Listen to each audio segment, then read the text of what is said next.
오늘은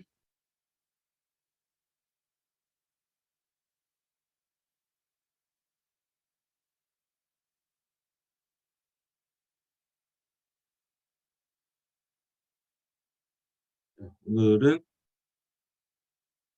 우리 회사 몸짱 만들기 시리즈, 우리 회사 몸짱 만들기 시리즈의 마지막 편, 고용, 그다음에 인증에 관련된 준비 작업에 대해서 말씀드리려고 합니다. 정책 자금 일단 슬라이드 보면서 할게요.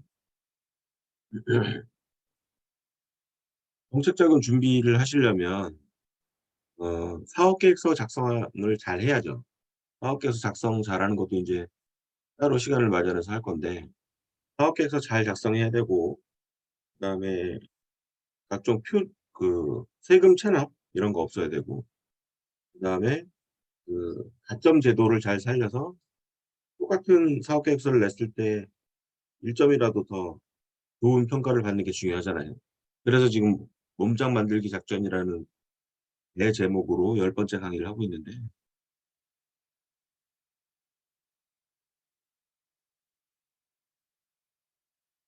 를 시작하도록 하겠습니다. 제가 아시다시피 그렇게 여기 지금 한국연립사이버대학교 부동산금융자산학과 연구교수로 있고, 저희 단톡방에서도 학생들 9분이 수업을 입학을 해서 수업을 들으시는데요. 지금 저는 이제 연구 교수이기 때문에 주로 프로젝트를 합니다. 특강, 강의는 특강만 하고 과목을 맡아서 강의를 하지는 않아요. 학교랑 같이 프로젝트를 진행하는데, 그 프로젝트 내년에 진행할 프로젝트 중에 여러분들 중에 CEO, 소상공인 CEO들, 중소기업 CEO들을 대상으로 어, 컨설팅을 해서 연합체로, 그러니까 연결 재무제표로 몇 개 기업을 엮어서 상장시키는 프로젝트가 있습니다. 그래서 내년에 그걸 진행할 건데요. 거기에 대한 시간도 따로 한번 마련해 보겠습니다. 그리고 이제 중간고사 기간이 지난주에 끝났잖아요. 그래서 그 시험 보느라고 고생하신 분들 고생하셨다고 말씀드리고, 어, 지금 12월 달에 이제 기말고사 때까지는 좀 시간이 있으니까 그동안 그 중간에 기회가 되면 이제 오프라인 모임도 한번 가져보도록 하겠습니다.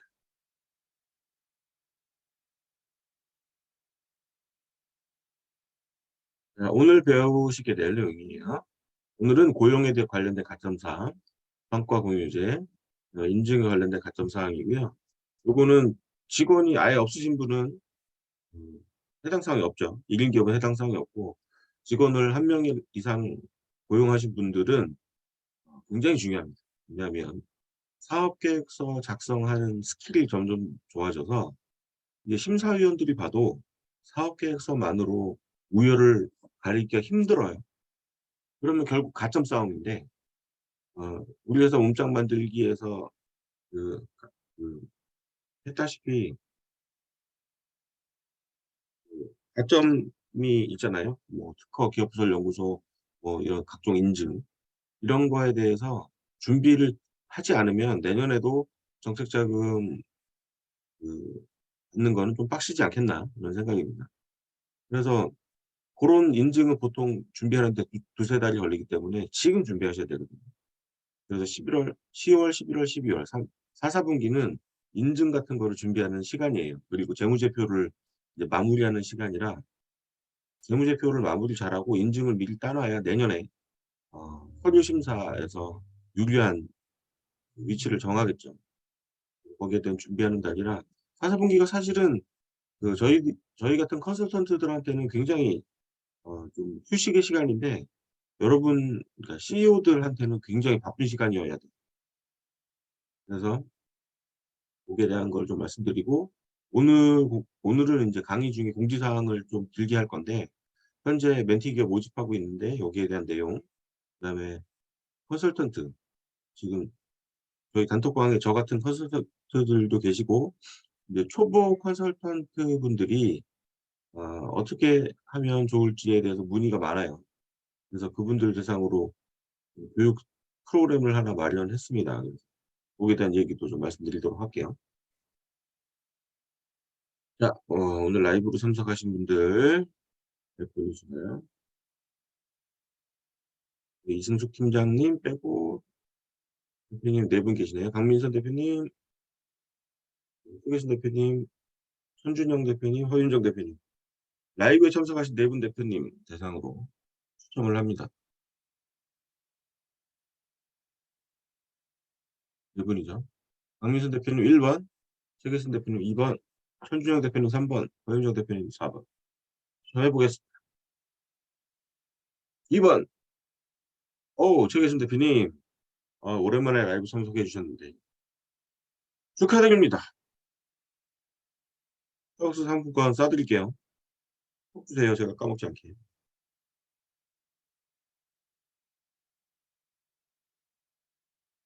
자, 강의 진행해 볼까요? 자, 오늘은 그 몸짱 조건 마지막 시간입니다. 우리 10주 동안 많이 했죠. 처음에 창업 아이템 잡는 법, 그다음에 업종 코드 선정하는 법, 업종 코드 잡을 때 정부의 우선 지원 대상으로 정하기, 그다음에 성장 유망 업종으로 정하기. 이 두 개랑 겹치는 코드로 잡기. 안 되면 또 거기에 대한 대안. 그래서 일단 성장 유망 업종에 맞춰 잡은 다음에 우선 지원 대상은 서류로 증빙하기. 뭐 이런 거 했어요. 그다음에 정책 부합성, 그래서 4차 산업혁명 아이템 4IR, 그다음에 뉴딜, 그다음에 기술 로드맵에 있는 것들, 그다음에 고용 증가 등 국가가 정책으로 내세운 그 정책들에 부합하는 걸 저희들이 맞춰가는 그런 걸 얘기했고요. 여기 나오는 고용 증가가 지금 오늘 강의할 고용에 관련된 증빙, 그다음에 인증과 포상에 대한 증빙으로 갑니다. 그다음에 기업과 개인의 신용 등급 있었죠. 그래서 개인 신용 등급은 이러이러한 조작을 이러이러한 테스트를 하고 설문조사를 하면은 신용 등급이 조금 올라갈 수 있다 했었고, 기업 신용 등급은 현재 내가 B0를 기준으로 B0보다 좀 좋아야 되는데 B0보다 좀 떨어져서 트리플 C가 됐다 그러면 컨설팅을 받으셔야 된다.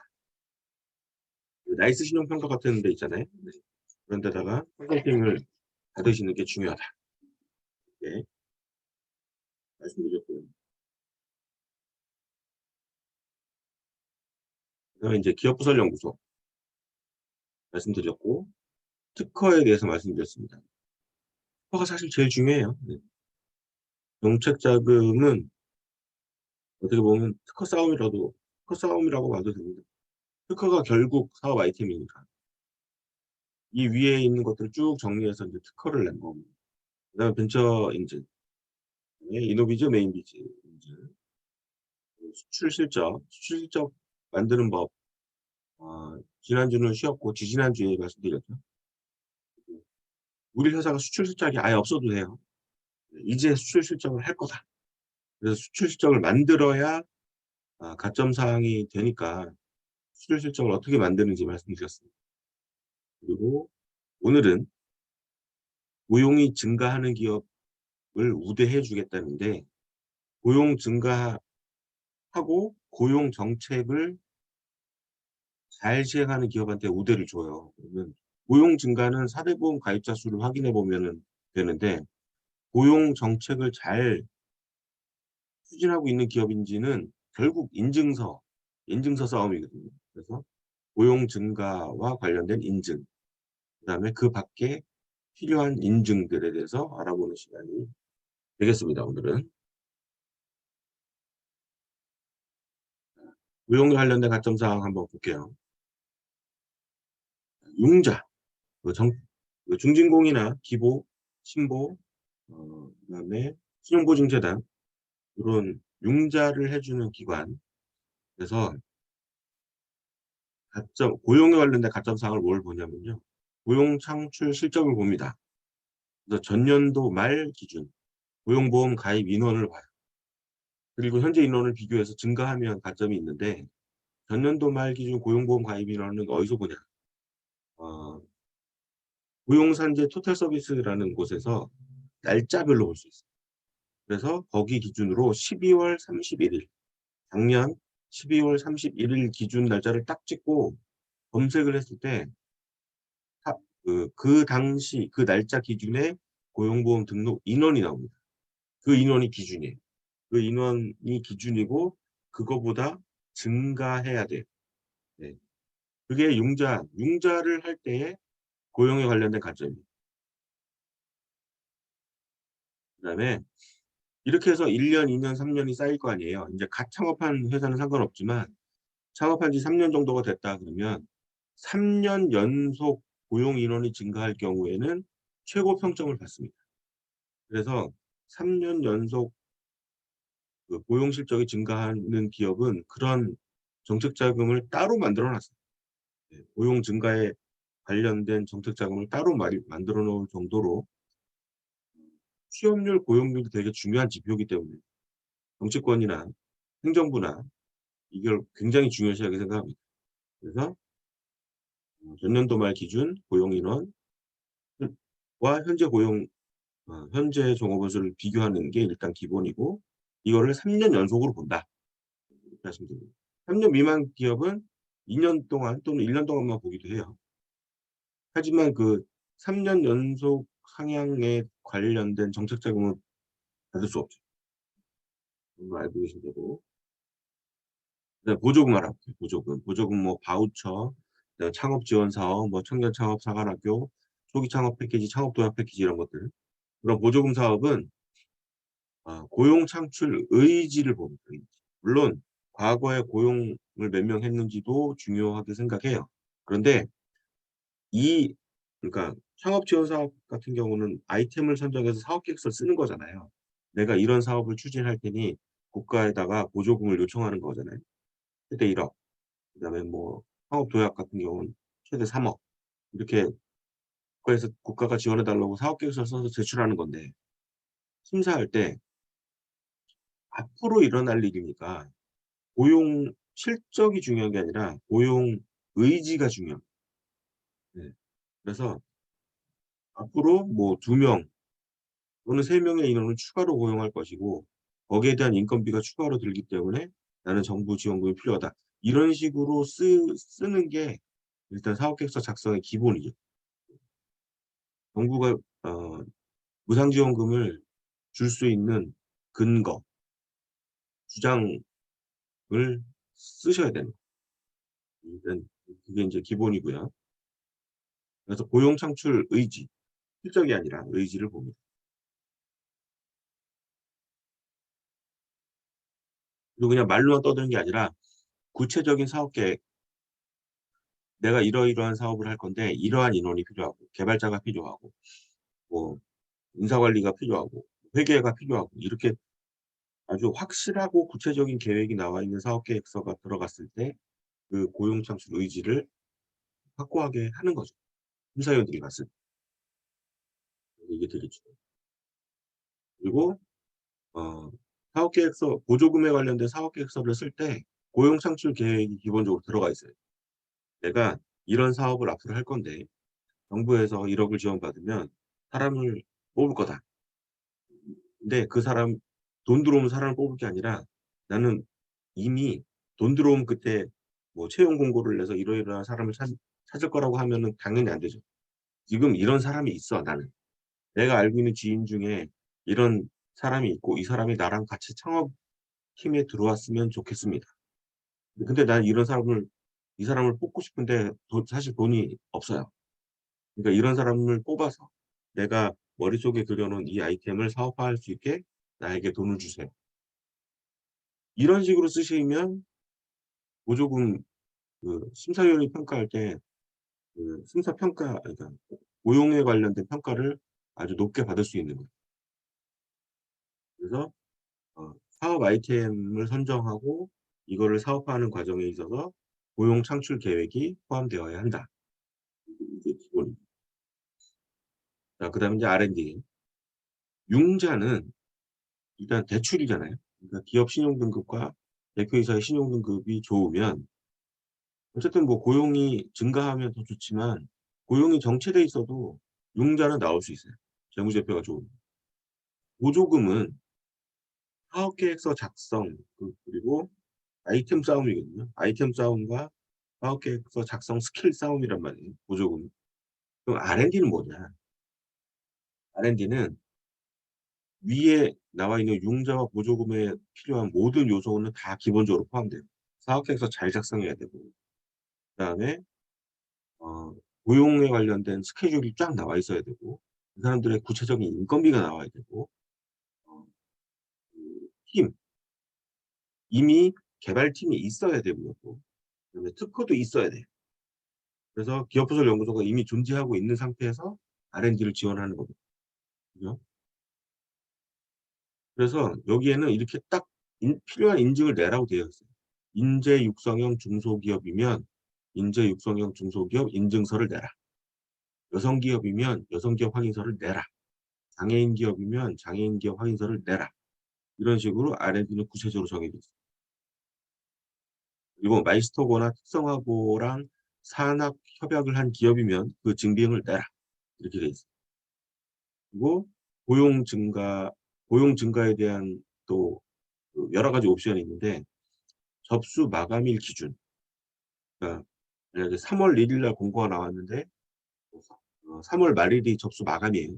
그러면 3월 31일 기준 직전 6개월 또는 직전 12개월 또는 직전 36개월별로 그때의 인원 대비 현재 인원의 증가율을 봅니다.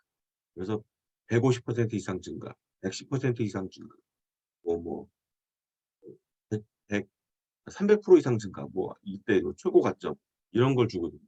그래서 6개월 전, 12개월 전, 36개월 전 기준 접수 마감일 당시의 인원, 이거를 또 봐요. 굉장히 디테일하죠. 고용 인원을 보는 그 기준이. 그래서 융자랑 보조금과 R&D가 고용에 관련된 가점 사항이 각각 있는데 기준이 조금씩 다르다는 걸 알 수 있어요. 그래서 우리는 고용 증가는 지원 사업, 각종 지원 사업의 필수 조건인 건 알겠는데 웬만하면 우리한테 유리하게 가공할 수 있어야 되는 거예요, 그 실적을. 그래서 직원을 뽑되 언제 뽑을지 이 타이밍도 중요한 거랍니다. 만약에 지금 10월, 11월이에요. 지금 우리 회사에 직원이 2명이에요. 근데 고용 증가 기업한테 메리트가 있구나. 그러면 지금 직원 채용을 해야지. 이거 맞나요? 아니죠. 만약에 고용 계획이 있으시면 1월 달에 뽑으셔야 돼요, 인제. 4, 4분기에 뽑는 거는 가점에 영향을 안 줍니다. 오히려 마이너스가 될 수 있어요. 왜냐면 연말 기준이기 때문에 지금 뽑고 연말에 직원이 나갔어요. 아니 그러니까 안 나왔어요. 연말까지 있다가 1 월에 퇴사했어요. 그러면 우리 회사는 고용이 줄어든 회사가 된단 말이에요. 그래서 이런 것도 고려하셔야 됩니다. 그래서 여기에 대한 거를 좀 챙기시라고 융자와 보조금과 R&D에 대해서 좀 러프하게 고용에 대해 고용을 고용에 대한 가점을 바라보는 시선이 좀 다른 거예요. 융자랑 보조금이랑 R&D 다르다. 그다음에 인제 그 고용에 관련된 지원 사항 중에 정부가 최근에 굉장히 유심히 보는 게 있어요. 그게 바로 성과 공유제입니다. 그러니까 기업을 운영하는 데 있어서 어 기업이 이익이 나면 그 이익을 직원들과 공유하느냐, 직원들에게 회사의 이익을 나눠주느냐. 만약에 그런 회사가 있다 그러면 최우선적으로 뽑습니다. 그러니까 복지라든지 뭐 소득의 재분배 뭐 이런 거에 대해서 그렇고요. 이게 그 문재인 정부 시절에, 그러니까 민주당 정권이 원래 그런 게 배분 소득의 재분배 이쪽에 인제 관심이 있는 정권이니까 성과 공유제를 굉장히 강조하기 시작했어요. 그리고 그 전 정권에서 비록 만들었지만 이 성과 공유제를 가점을 주기로 결심했다 그러면 이거는 그다음 정부가 지금의 국민의힘 정권이라도 이 성과 공유제에 대한 가점은 계속 내내 유지됩니다. 예를 들어서 문재인 정부 초기에 그전에 이명박 정권, 박근혜 정권에서 만들었던 뭐 녹색 인증, 창조 융합 인가 뭔가 하여간 박근혜 정부에서 만들었던 그 창조경제혁신센터. 네. 그거 계속 계승하죠. 이명박 정부에서 만들었던 녹색 인증 이런 거 다 계승하잖아요. 그러니까 정권이 바뀌어도 전 정권에서 만들었던 기업 인증 혜택은 유지된다. 지금도 녹색 인증 그다음에 창조 미래 창조 뭐 하여간 그거 있었잖아요. 갑자기 까먹었는데 박근혜 정부. 그게 이어집니다. 계속 이어지니까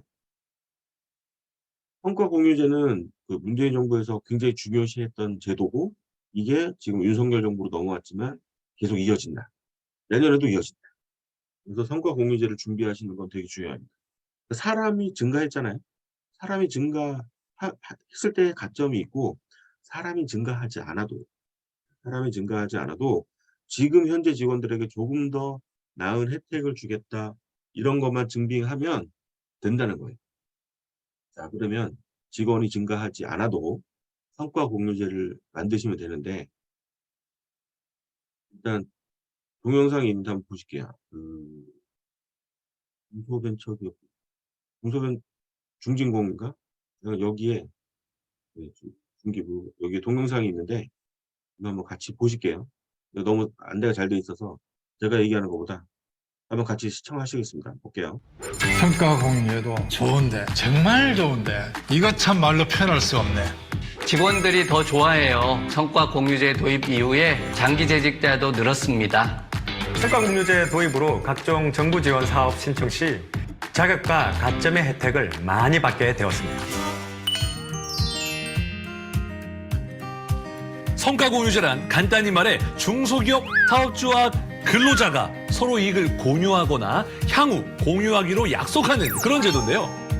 임금이 적은 중소기업 근로자를 위해 기업이 근로자와 성과를 공유하면 다양한 지원 제도를 활용하여 정부가 힘을 실어주게 되고 결과적으로 대기업, 중소기업 사이의 임금 격차를 줄이는 데 도움이 됩니다.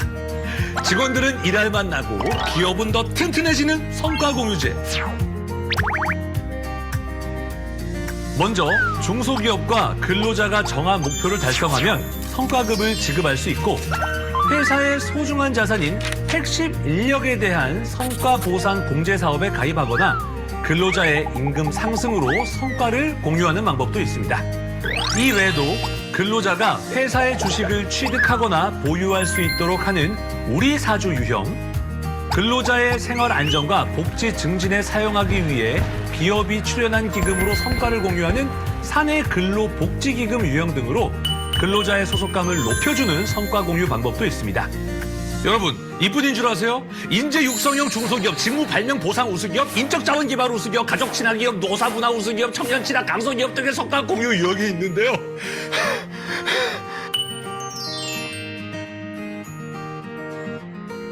뿐만 아니라 성과 공유를 협약한 기업에는 경영 성과급 및 근로소득세에 대한 세제 지원 등 다양한 정부 지원 혜택이 주어집니다. 성과 공유를 하고 싶은 기업은 중소기업 인력 지원 사업 시스템을 통해 협약서를 다운로드, 기업 대표와 근로자 대표가 각자 서명한 다음 업로드만 하면 협약이 완료됩니다. 자, 그럼 이쯤에서 중소기업 대표님들의 궁금증을 풀어드려 볼까요?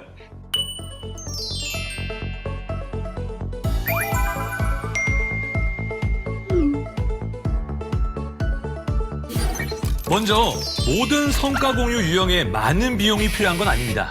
예를 들어 청년 재직자 내일 채용 공제의 경우 한 달에 20만 원 정도로도 성과 공유가 가능. 5년 이후 직원은 3천만 원이라는 목돈을 모을 수 있습니다.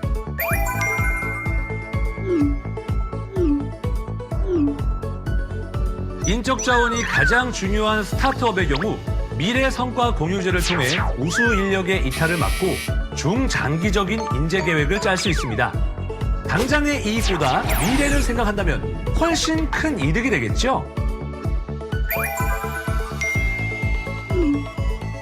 매년 같은 형식으로 성과를 공유해야 하는 건 아닙니다. 매년 다른 유형으로 성과 공유를 도입하고 있음을 인정받을 수 있습니다.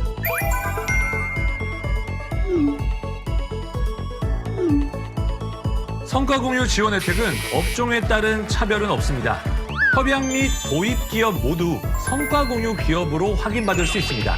다만 협약서를 제출한 기업에 대해서 혜택을 우선적으로 마련하고 있으며 도입을 한 기업에 대해서도 세제 혜택 등이 확대될 예정입니다. 어떠세요, 대표님들? 궁금증이 좀 해결되셨나요? 대한민국 경제의 핵심이자 서민들의 든든한 희망인 중소기업과 근로자 모두를 위한 성과공유제 꼭 기억해둡시다. 안녕.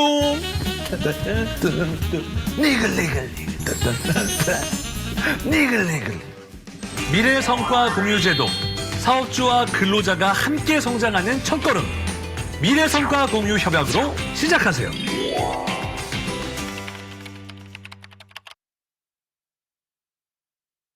네, 잘 보셨죠? 네. 개그맨이 설명하니까 재밌네요. 집중 몰입도도 좋고. 네, 그래서 여기 성과공유제 종류에 대해서 좀 영상을 봤는데요. 대충 개념은 아시겠죠? 그래서 사실 이게 중요해요. 고용이 증가하는 것도 좋지만 아니 언제까지 사람을 계속 뽑을 수는 없잖아요. 할 일도 없는데.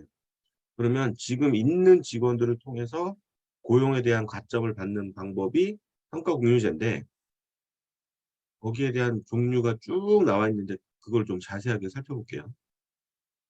일단 성과급을 주겠다. 네. 성과급을 주겠다.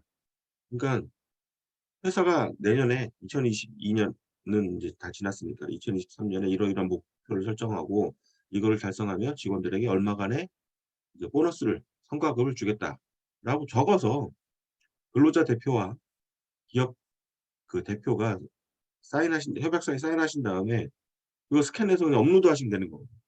그게 이제 성과급 유형. 제일 간단한 거.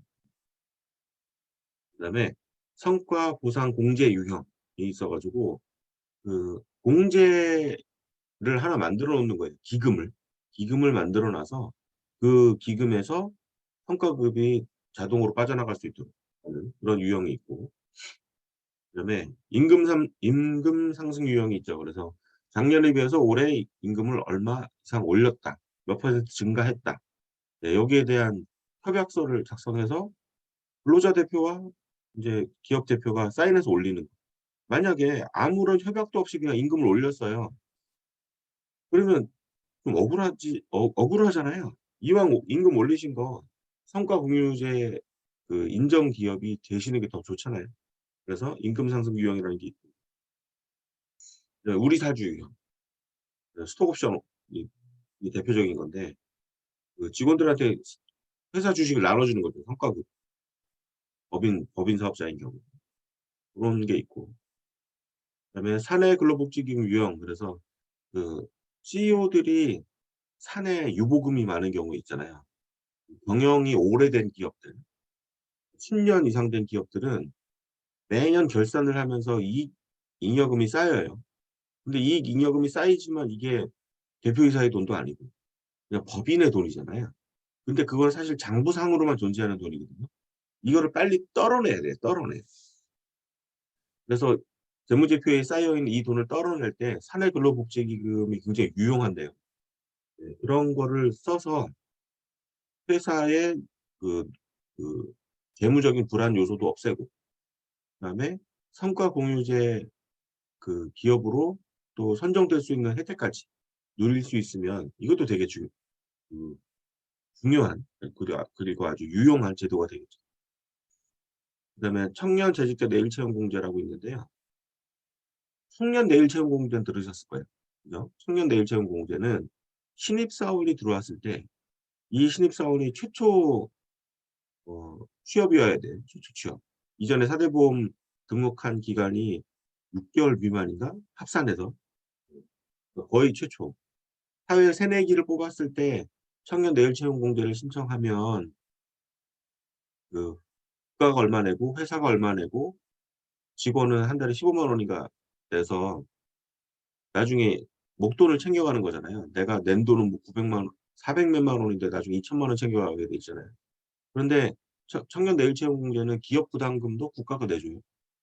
그래서 결국 국가와 청년 스스로가 적금을 들어서 이게 수익률 400%짜리가 내가 낸 돈의 4배를 받아가는 게 이제 청년 내일 채용 공제고, 그거랑 비슷한데 청년 재직자 내일 채용 공제가 있어요. 이거는 정부가 당연히 지원금이 나오고 근로자도 당연히 자기 부담금을 내야 되는데 청년 내일 채용 공제랑 다른 거는 회사도 매월 한 20만 원 정도의 부담금을 내야 되는 거예요. 그런데 이게 5년짜리란 말이에요. 3년짜리가 있고 5년짜리가 있는데 이 직원이 만약에 핵심 직원이다. 이 직원이 회사 나가면 큰일 난다. 그럴 경우에 이 제도를 가입시켜서 장기 근속을 유도할 수 있는 거예요. 회사에 정말 뛰어난 직원인데 한 달에 20만 원 지원해 주고 유능한 사원을 묶어둘 수 있다면 이것도 괜찮은 제도잖아요. 그래서 청년 재직자 내일 채용 공제를 잘 모르세요. 청년 내일 채용 공제는 많이 하시는데 청년 재직자 내일 채용 공제 잘 모르시더라고요. 그래서 조건이 청년이어야 되고 청년은 이제 34세 이하예요. 6개월 이상 재직 중인 청년 정규직 근로자. 정규직이라는 게 있어요. 6개월 이상 있고 이 사람들이 이제 대상이고 안 되는 사람은 해당 기업의 최대 주주 또는 최대 출자자는 안 되고요. 개인 사업자인 경우에는 대표자 본인은 안 되는 거고. 그다음에 그 최대 주주 또는 최대 출자자의 배우자, 직계비속, 흡수관계인 안 되는 거고요. 그다음에 청년 내일 채용 공제, 희망 2배 어쩌고저쩌고에 참여 중인 자는 이제 중복 안 된다. 외국인이 안 된다. 그런데 외국인 중에서도 F2 비자, F5 비자, F6 비자는 해준다. 그리고요. 그다음에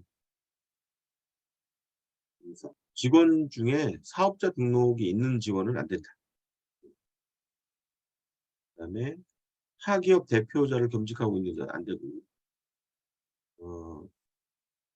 정부지원금, 공제금 해지, 환급금의 부정수급 시도 등의 사유로 중진공이 공제 계약을 해지한 후 1년이 경과되지 아니한 자는 안 된다. 이런 거 빼놓고 이제 나머지는 다 되는 거예요. 그죠? 기업은 뭐 중소기업은 다 되는 거예요.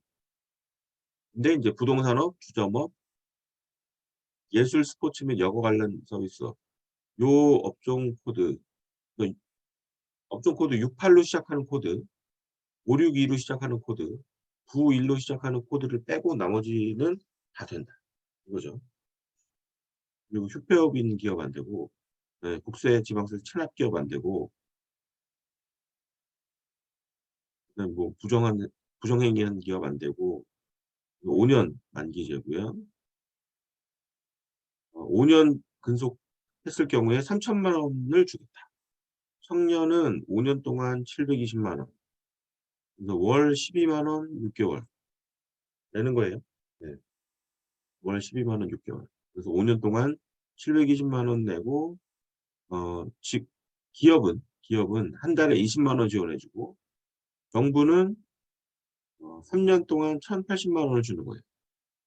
그러면 720만 원, 그다음에 회사 1,200만 원, 그다음에 정부가 1,080만 원 지원해서 합산으로 3천만 원을 주는 거예요. 3천만 원. 그럼 직원은 보세요. 720만 원 내고 3천만 원 받는 거니까 이거 웬만하면 포기하기 쉽지 않거든요.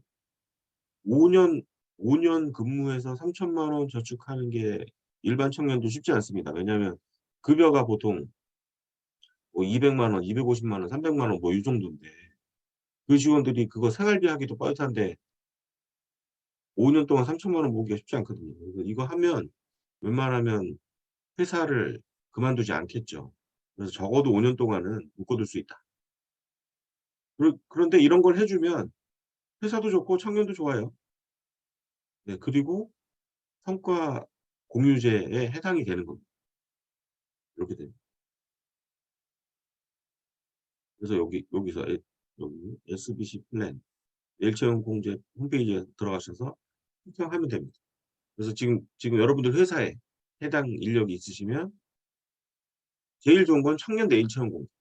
네, 근데 그런 세핑 직원이 없다 그러면 현재 있는 청년 재직자들에게 내일 채용 공제 가입을 한번 권유해 보세요. 이것도 이제 내년에 정부 지원 사업 받으실 때 굉장히 중요합니다. 이렇게 알려봤고요. 그다음에 인재 육성형 중소기업입니다. 인재 육성형 중소기업도 결국은 이제 인증서를 받는 게 목적인데 여기에 들어가서 인재 육성형 중소기업, 인재 육성형 중소기업 지정서 들어가면 지정제도 절차 보시면 공고가 뜨면 신청 접수를 하시고 그래서 심의위원회에서 통과가 되면 된다 이런 소리고요. 심사평가에서 70점 이상이면 통과가 된다 이런 소리입니다. 그리고 이제 서면 평가 지표 있죠. 그러면 이게 채점표가 공개된 거예요. 수능 답안지가 공개됐으니까 여러분들은 이렇게 배점 높은 거 위주로 미리미리 준비하시면 좋겠죠. 배점 높은 거. 이게 다 서류 싸움이라 결국은 이제 서류만 미리미리 준비해 놓으면 됩니다. 그래서 준비하시면 인재 육성형 중소기업도 어렵지 않다. 이런 것도 이게 전부 다 성과 공유제예요. 직무 발명 보상 우수 기업. 이것도 이제 여기서 신청하시는 거고요. 이제 키파 발명진흥에다가 신청을 하시는 거고요. 신청 자격은 직무 발명 제도 보상 규정을 보유라고 돼 있잖아요. 그러니까 취업 규칙이나 사규에 보상 규정을 넣어 놓으시면 됩니다. 그리고 최근 2년 이내에 직무 발명 보상 사실이 있는 중소중견기업. 그래서 연말에 보통 연구 성과, 뭐 특허를 냈든 안 냈든 특허 출원을 직원을 발명자로 하고 회사가 출원인이 돼서 이렇게 하면 이게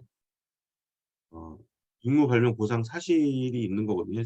거기에다 이제 성과급을 지급하고 그렇게 하면 이것도 이제 인증이 금방 나옵니다. 직무 발명 보상 우수 기업 인증제 이게 다 서류 싸움이라 그래서 뭐 가라든 뭐든 어쨌든 특허를 출원하고 거기에 대한 보상에 대한 증빙만 있으면 되는 거예요. 특허 실용실한 디자인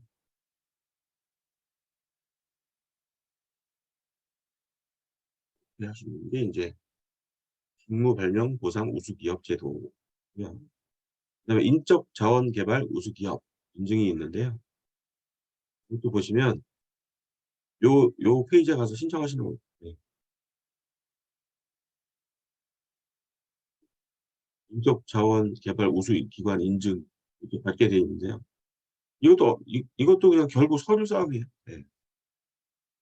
그리고 이것도 그러니까 저 같은 컨설턴트는 이런 서류 작성을 도와드리는 거고 여러분들 같이 이제 CEO들은 이 접수 서류를 만들기 위해서 제도를 하거나 뭐 뭘 운영하거나 이렇게 해서 맞추면 되는 거죠. 그다음에 가족 친화 인증 기업 요거 요즘 많이 하는데 가족 친화 인증 기업은 혜택이 이것뿐만 아니고 다른 데도 굉장히 많아요. 가족 친화 지원 사업 여기에 가서 신청하시면 돼요. 제가 링크를 다 달아놨으니까 클릭하시고 신청하고 클릭하시고 신청하고 제출 서류는 거의 다 비슷비슷해요. 그다음에 노사문화 우수기업이라는 인증도 있는데 여기 보시면 노사발전재단 홈페이지에서 신청하시는 거고 여기도 이제 곧 뜨면 서류 제출하시면 돼요. 결국 서류 써요. 그다음에 청년 친화 강소기업. 그래서 일단은 여기는 이제 강소기업이어야 되는데 강소기업 아니라도 우선 지원 대상 기업 이건 300인 이하 300인 이하가 우선 지원 대상 기업이거든요. 300명 맞죠? 그리고 제조업 500명 이하. 그다음에 광업, 건설업, 운수, 창고, 정보통신업은 300명 이하. 도소매는 200명이야. 그 밖에 업종 100명이야. 네, 여러분한테 다 해당되죠. 그래서 말은 청년 친화 강소기업이지만 강소기업이 아니라도 일반 중소기업도 된다. 이거 이 타이틀에 너무 겁먹지 마시고 여기 신청 접수 클릭하시면 뭐 최초 작성 수정 및 조회 뭐 있거든요. 이거 하시면 됩니다. 그리고 청년 친화 강소기업. 이렇게 해서 그 고용 증가에 관련된 증빙, 그다음에 고용이 증가하진 않았지만 성과 공유제를 운영하고 있다는 증빙, 이렇게 만든다는 걸 알아봤어요. 이거 보시면 아시다시피 인증이 어렵지가 않습니다. 그냥 귀찮을 뿐이에요.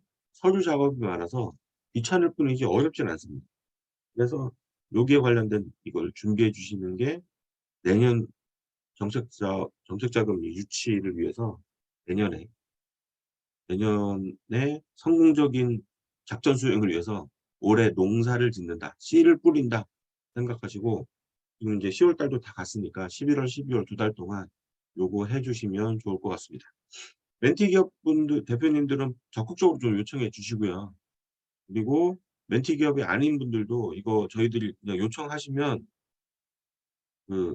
어쨌든 멘티 기업보다는 좀 더 받겠지만 그래도 일반적으로 밖에서 인증하는 가격에 비해서는 되게 저렴하게 해드릴 테니까 저희 정책자금 TV 단톡방 회원이라고 밝히시고 요청하시면 되겠습니다.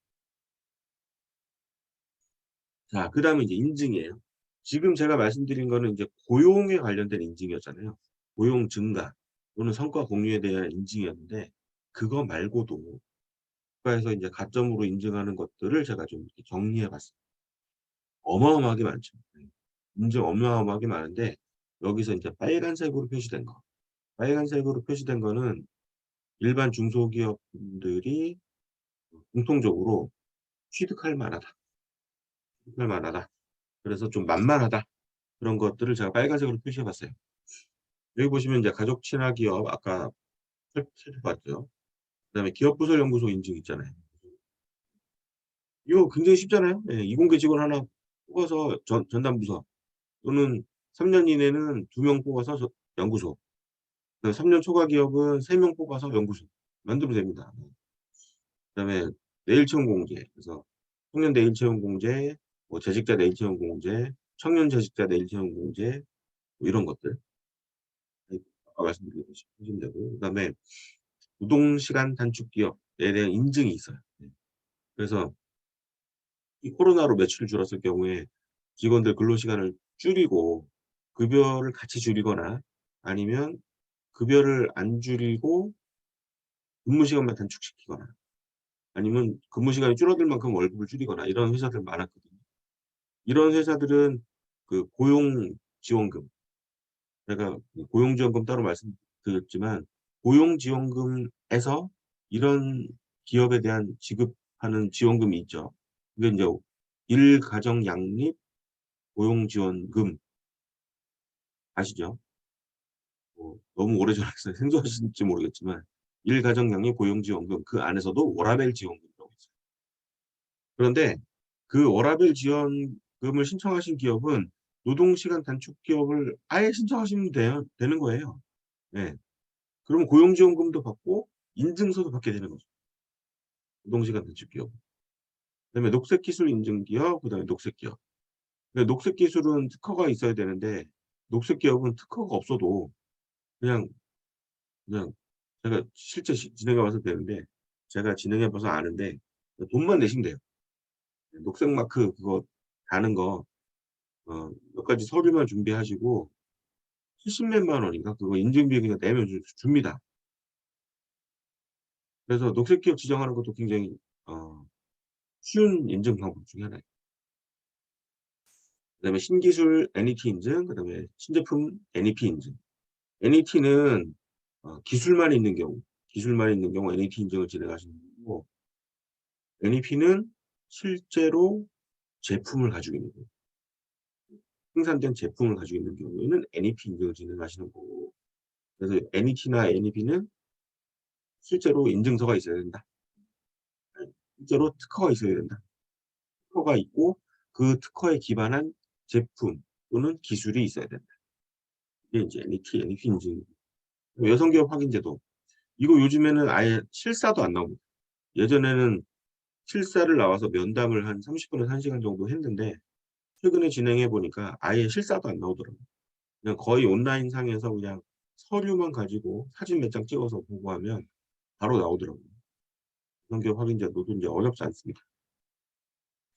그다음에 우수조달 공공상표물품지정제도. 그래서 그 우수조달이라는 게 있어요. 공공기관이 구매하는 물품의 일정 비율 이상 10%, 20%, 30% 정도를 우수조달 제품을 의무 구매하게 돼 있어요.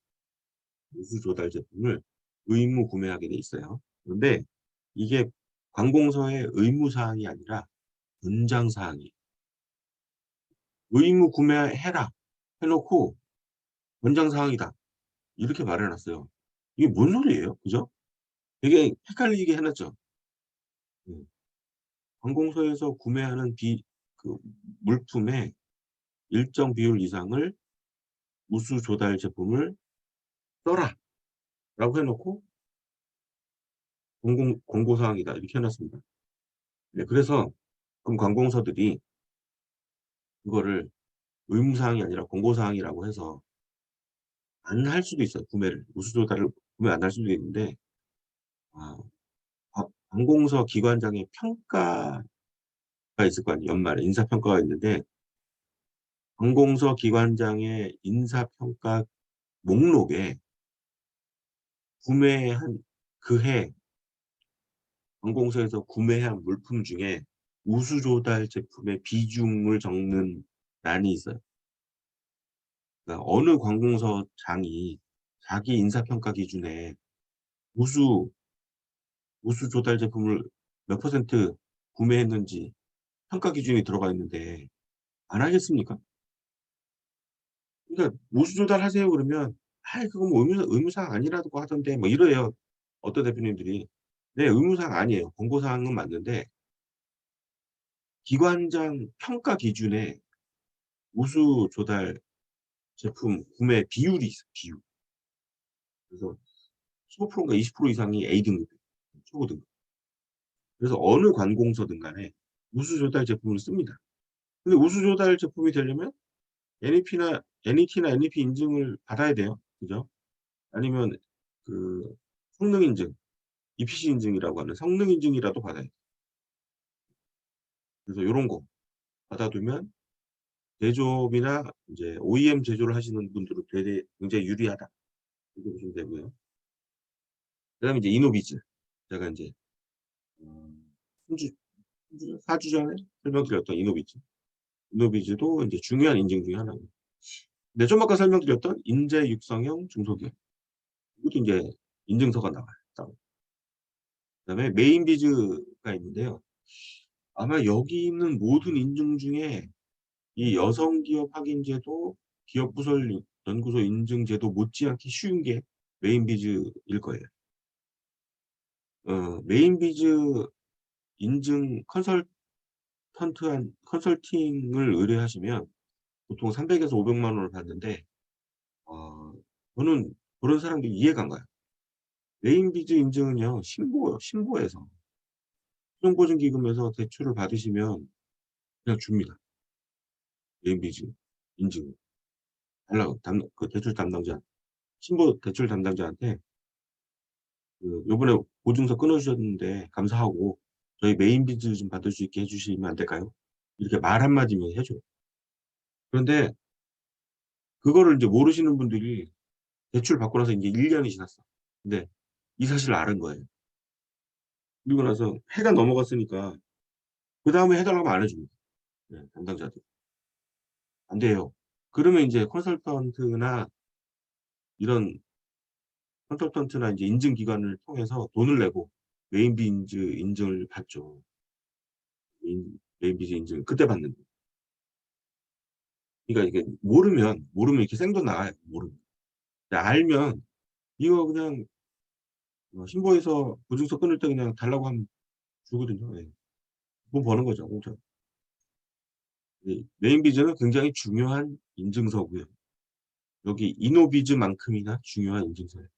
근데 이노비즈는 준비 과정이 되게 까다롭고 어렵고 그래서 인증 외부에 의뢰했을 때 비용도 되게 비싼데 메인 비즈는 FM대로 하려면 굉장히 까다롭고 어려운 인증이에요. 그런데 신보에서 그냥 보증받으면 나옵니다.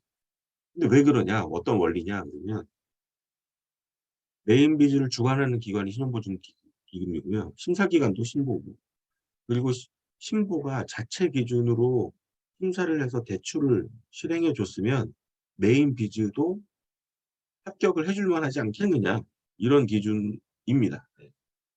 그래서 신보에서 보증서를 받으시면 90% 이상 말로만 요청하시면 나옵니다. 메인 비즈. 이건 그렇게 준비하시면 됩니다. 네, 미래성과 공유제는 이제 아까 말씀드렸다시피 스타트업인 회사가 직원들 도망갈까 봐 더 좋은 조건 들어오면 막 도망가잖아요. 개발자들 특히 이동 심하고 그럴 때 이 사람들한테 미래 성과를 공유하겠다. 그래서 뭐 스톡옵션을 준다든지 이렇게 해서 하는 그런 제도. 여기에 대한 이제 인증서가 있다는 거죠. 그다음에 벤처기업 확인자도 이제 인증이 있고, 뿌리기술 전문기업 인증이 있고, 그다음에 사회적 기업 인증 받으셔도 되고, 성과공유제 도입기업 확인서. 요 성과공유제 할래요 우리. 그다음에 이제 업로드 하잖아요. 그 근로자 대표이사가 협약서에다가 사인해서 업로드하면 도입기업 확인서가 나옵니다.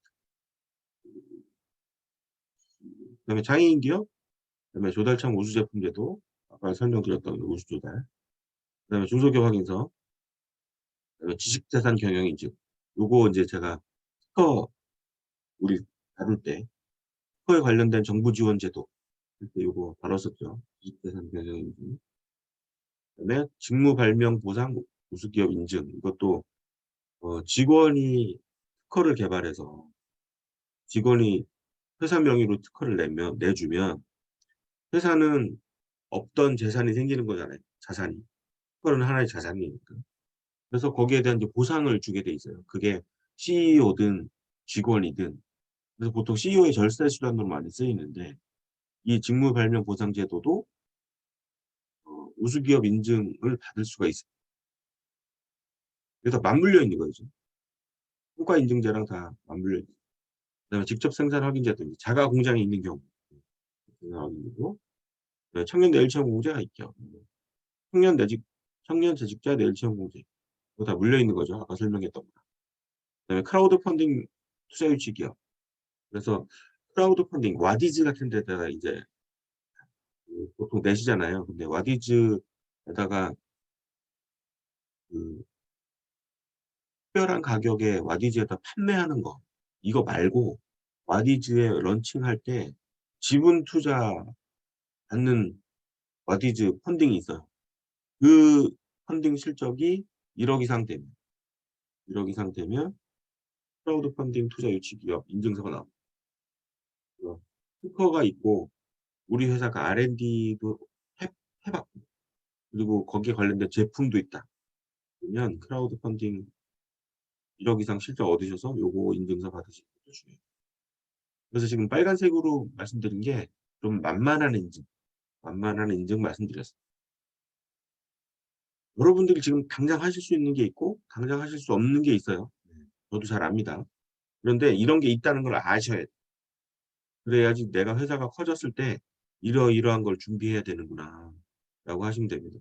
그리고 제가 인증을 준비하시는 대표님께 누차 말씀드리는데 이거 본인들이 하려고 하지 마세요. 이거 본인들이 하실 수 있어요. 네. 그런데 너무 오래 걸려요. 그리고 여러분들의 에너지를 다 뺏겨요. 이 서류 작업 준비하는 거. 이런 거는 그냥 과감히 외부에다 맡기세요. 외주를 주셔서 하청업체를 맡기든지 뭐 컨설팅 기관에다 맡기든지 외부 인증 기관에 맡기셔가지고 이거 그냥 외부에다 진행하세요. 이게 제일 좋습니다. 여러분들 에너지를 유지를 위해서도 그래서 이렇게 정부 가점 받는 인증 이렇게 모아보기 해봤습니다.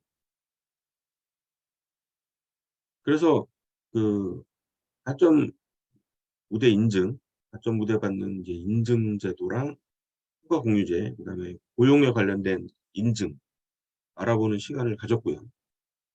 오늘은 이제 공지사항, 지금 가는 공지사항 관련 관심 있으신 분들 많으셔 가지고 오늘 좀 시간을 좀 길게 할애해 달라는 요청이 있었어요. 그래서 첫 번째 멘티 기업. 여기 지금 아시다시피 현재 멘티 3기 모집 중이고요. 멘티 1기, 멘티 2기 대표님들 겪어 보셨겠지만 여러분들이 받았던 서비스는 굉장히 서비스 양이 많아요. 그리고 이걸 충분히 활용하신 대표님들도 또 계셨고, 청년창업사관학교에 들어가셔서 지금 8천만 원 정도의 정부 지원금을 받으신 대표님도 계시고, 그리고 어 청년창업사관학교나 창업지원사업 초기 창업 패키지 1차 합격하고 발표 심사에서 떨어진 분도 계시고, 그래서 발표 심사에서 떨어져서 보완하셔서 또 다른 지원 사업에 넣으셔서 또 되신 분도 계시고. 그러면 어쨌든 만약에 서류 심사도 또 떨어지고 또 떨어지고 발표 심사도 또 떨어지고 또 떨어졌어요. 근데 이런 창업 지원 사업 합격하는 비결이 제가 뭐라 그랬어요? 떨어졌을 때 심사위원들의 피드백을 받아라. 그 피드백을 받아서 사업 계획서 수정해라. 그리고 또 넣어요. 그리고 또 떨어졌어요. 그럼 또 피드백 받아. 그리고 또 사업 계획서를 보완합니다. 이렇게 해서 3번, 4번이면 떨어질 수가 없어요. 더 이상. 문제는 포기하시는 분이 있단 말이에요. 2번 떨어지면. '아 이거 나는 안 되나 보다.' 지금 멘티 기업 대표님 중에 그런 분들 계시거든요. 2번 떨어졌다고 포기하고. 안타깝습니다. 그런데 그런 대표님들이 한 2달 있다가 지원 공고 하나 들고 오세요. 이 지원 공고 다 들어갈 수 있다고. 그 사업 계획서 써야 되는데 어떡하냐고. 아니 그 청년 창업 사관학교 때 쓰신 그 사업 계획서 쓰시면 되잖아요. 그러면 이제 "아 그렇구나." 막 이러세요. 아니 그거 우리가 막 이틀 밤 사흘 밤 밤새면서 만든 사업 계획서인데 왜 그거를 재활용을 안 하시냐고. 그게 회사 속에서도 되는 거고요. 기술 사업 계획서도 되는 거고 창업 지원 사업의 그 사업 계획서도 되는 거예요. 그리고 심지어는 융자 받을 때 사업 계획서로 그걸 쓰셔도 되고, 이게 시간과 노력과 땀이 들어간 사업 계획서라 비록 창업 지원 사업에 떨어지고 평균 청창사 초창팩 다 떨어지셨지만 그게 남아 있잖아요, 여러분들은. 사업 계획서. 그게 굉장히 중요한 거거든요. 그거 어디든지 쓸 수 있거든요, 그 사업 계획서는. 그거를 파워포인트 디자이너한테 줘서 이렇게 가로로 된 파워포인트로 만들어 달라고 할 수도 있고, 여러분이 직접 하셔도 되고. 굉장히 중요합니다. 멘티 기업을 하신다는 거는 여러분들한테 어쨌든 손해는 안 가요. 그런데 멘티 기업 3기 모집은 이제 10월 말까지인데 지금 몇 분 안 해서 11월 중순까지 해야 되나 지금 하여간 그런 생각은 있어요. 그리고 비용은 이미 공지 드렸다시피 299만 원인데 300만 원 돈을 바로 내실 분들이 없어요. 그래서 할부 가능, 후불 가능도 넣습니다. 네, 그래서 실제로 지금 할부하시고 후불하시는 분들 계시고요. 그다음에 1,000만 원 이상의 서비스 제공이라고 했는데 그 멘티 기업 요 혜택 다음 페이지에 보시면 왜 이 정도 서비스인지 보시면 알 거예요. 보시면 알고. 그다음에 개런티 하기로 했습니다, 요번에. 이게 인제 개런티 내용이 추가됐는데 여러분들이 컨설팅 비용을 299만 원을 내시잖아요. 그런데 저희 협약 기간 동안 정부 지원 혜택이 300만 원이 못 되게 받았다. 그러면 만약에 여러분들이 정부 지원 혜택을 100만 원밖에 못 받았다. 그럼 200만 원 환불입니다, 환불. 어쨌든 손해 보지는 않게 해 드릴 거예요. 예, 이거 정말 파격적인 조건 아닌가요? 우리나라에서 어느 컨설턴트도 이런 조건을 제시하지 않습니다. 근데 저는 이거 개런티 하려고요. 왜냐면 다 그렇게 받으셨으니까 이미. 당당합니다.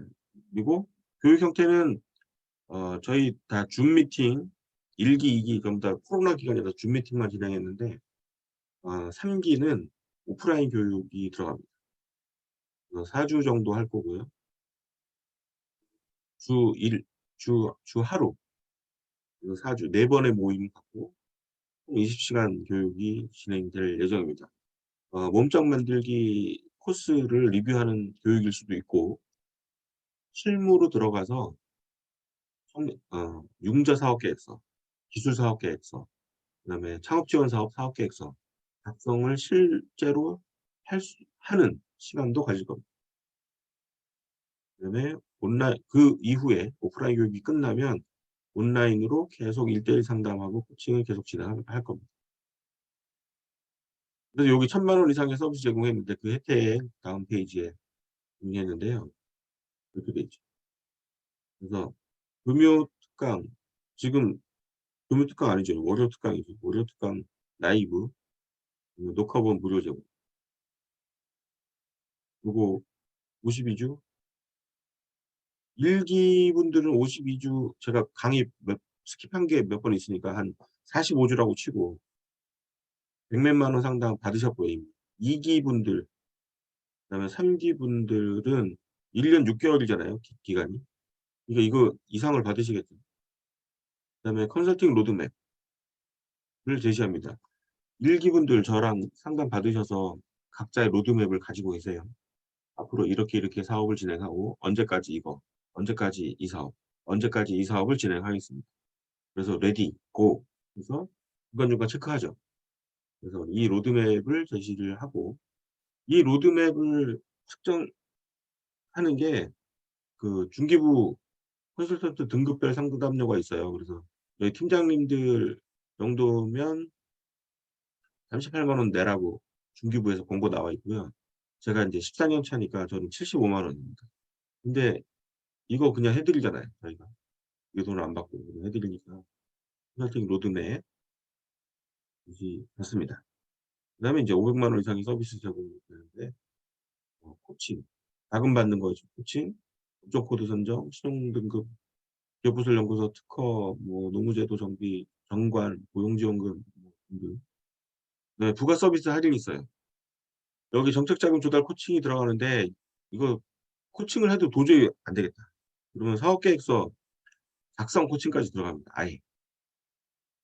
그거는 이제 저희가 이제 성공 보수로 봤는데 뭐 정부 지원 사업이면 정부에서 받는 돈의 10%가 성공 보수예요.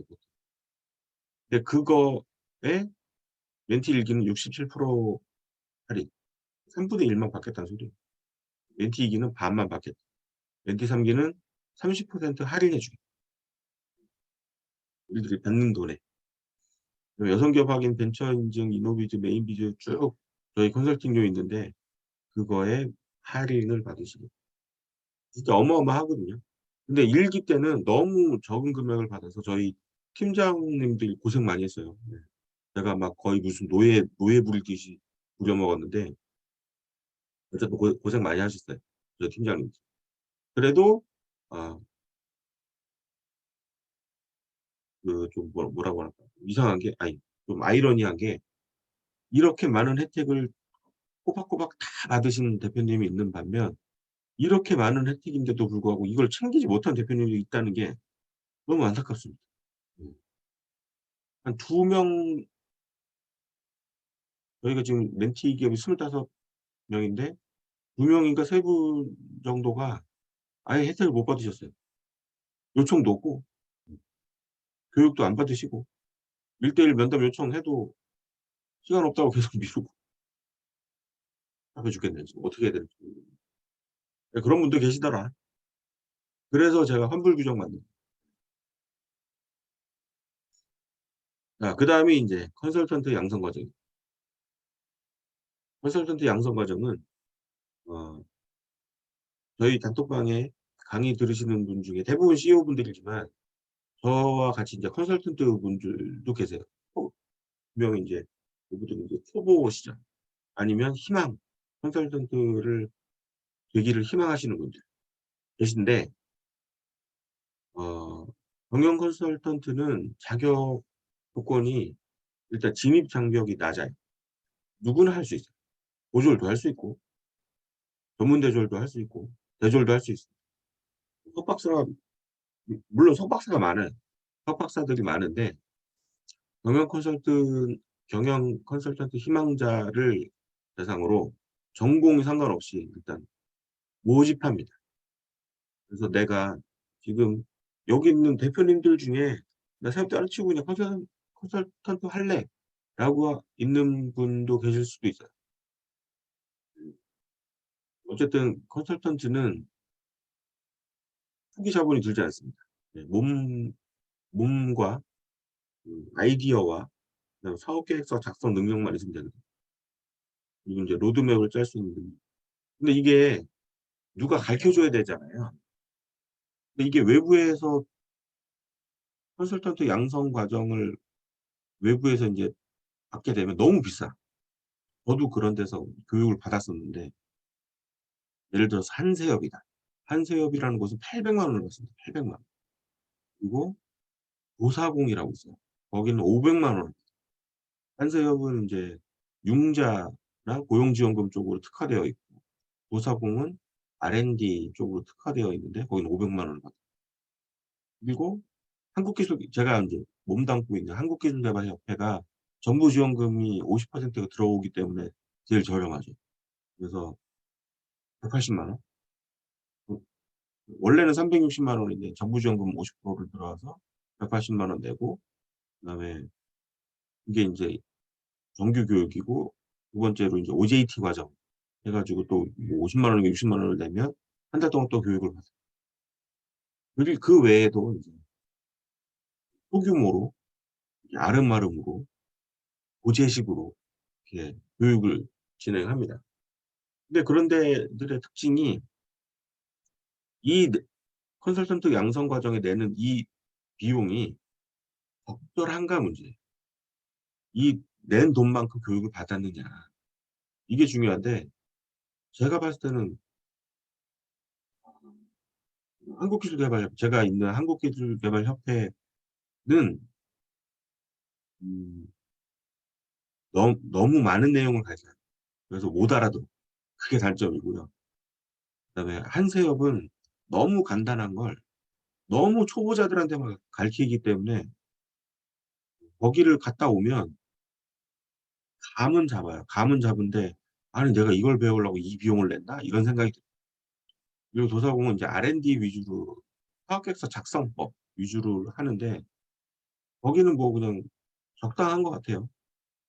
음 제가 봤을 때 어쨌든 일반 컨설턴트 초보자들이 내기에는 어 감당하기에는 지금 있는 기관들은 적정하지가 않더라 이거죠.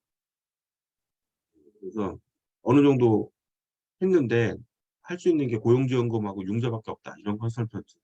아니면 컨설턴트를 하고 싶은데 어떻게 될지 모르겠다. 가이드라인이 달라. 스승이 돼 달라. 이런 분들 대상으로 모집하는 겁니다. 양성 과정. 그리고 이미 한 5 년, 6 년, 10 년을 해서 이미 절정의 고수인 분들은 파트너로 들어오고 저랑 같이 협업이 되는 거죠. 협업이 돼서 어 다른 학교 교수님들도 계시고 제가 인제 협업하는 분들 중에 교수님들도 계시고 어 컨설턴 컨설팅 펌 컨설팅 펌을 운영하는 그 대표님들도 계세요. 네. 그래서 어쨌든 양성 과정을 모집하려고 합니다. 그래서 이분들 중에 교육 우수 이수자는 파트너로 상시 협업을 할 예정입니다. 그리고 교육이 너무 받고 싶은데 돈이 없다. 연락 주세요. 할부로 하든지 나중에 실제 컨설팅 나가서 성과가 나면 그걸 가지고 후불제로 나누든지 방법은 찾아보겠습니다. 돈이 중요한 게 아닌데 사실. 그리고 교육 우수 이수자는 파트너로 상시 협업해서 이런 분들은 지금 저희 단톡방에 있는 세 분의 팀장님 계시잖아요. 이분들은 이제 제가 제자로 삼았는데 제자가 될 수 있는 기회를 드립니다. 제자한테는 무제한으로 줍니다 제가. 달라는 대로 다 줘요. 협업을 요청하면 최우선으로 들어가서 협업해 주고요. 뭐 모르는 게 있으면 제 모든 걸 다 가르쳐 줍니다. 인간적인 관계가 더 중요하기 때문에 제자들하고. 그래서 물론 저희 단톡방 운영 스텝이 될 수 있는 기회도 있어요. 그다음에 인제 교육 형태는 오프라인 교육 그래서 모아 놓고 6주 동안 30 시간 정도 하루에 5 시간이죠. 할 예정이고요. 그다음에 오프라인 교육은 별로 중요하지 않아요. 네. 이건 기본적인 이론 교육이고 제일 중요한 건 이거죠. 온라인 교육. 언제든지 상시 필요할 때 전화 통화나 줌 미팅이나 아니면 뭐 카톡이나 이런 걸로 필요한 정보를 늘 유지하는 이게 제일 중요하다고 생각해요. 네. 그래서 요런 게 있고 그다음에 컨퍼런스 그래서 인제 저희 컨설팅 팀이 현재는 비정기적으로 미팅을 합니다. 그래서 어디에 모여서 술 한잔 하면서 각자 현업에서 활동하는 거에 대한 노하우도 공유를 하고 또 정보도 공유를 하는데 고거를 좀 정기적으로 만들 생각이에요, 컨퍼런스를. 그리고 인제 저희 컨설턴트 양성 과정이 끝나면 추가로 "이러이러한 커리어를 만들어."라고 권장 사항을 저희가 로드맵을 제시할 거예요. 그래서 어 어느 학 저처럼 어느 학교의 교수진으로 들어가거나 연구교수로 들어가거나 아니면 자격증을 따게 하거나 왜냐하면 저희 컨설턴트들이 성공 보수를 받게 되면 어 컨설팅 계약서를 안 쓴다거나 뭐 잘못 뭐 심지어는 이제 보험 계약을 하게 되면 브로커 취급을 받는 경우가 있어요.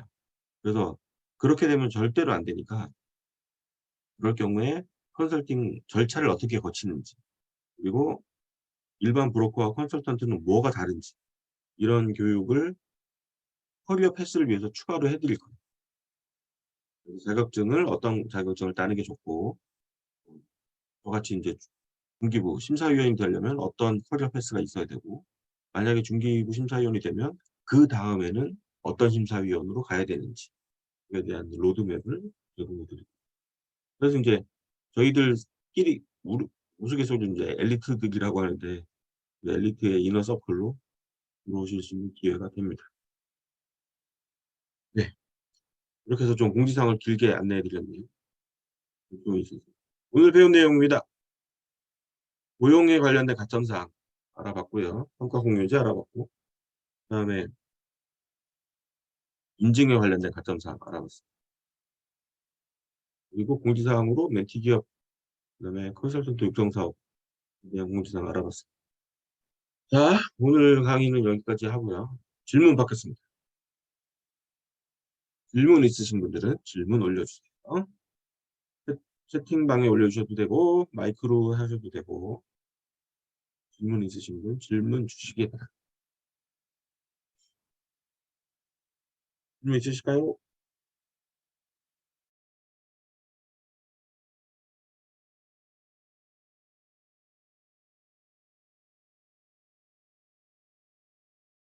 질문 없으신가요? 마이크 켜고 뭐 지금 라이브 참여자가 적으시니까 마이크 켜고 하셔도 됩니다.